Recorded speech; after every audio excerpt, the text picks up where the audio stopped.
Oh,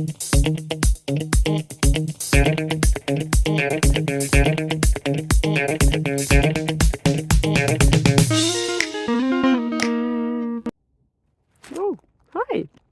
Yeah, today there is a little bit of a perspective change happening because sometimes the answers are in the details, you know.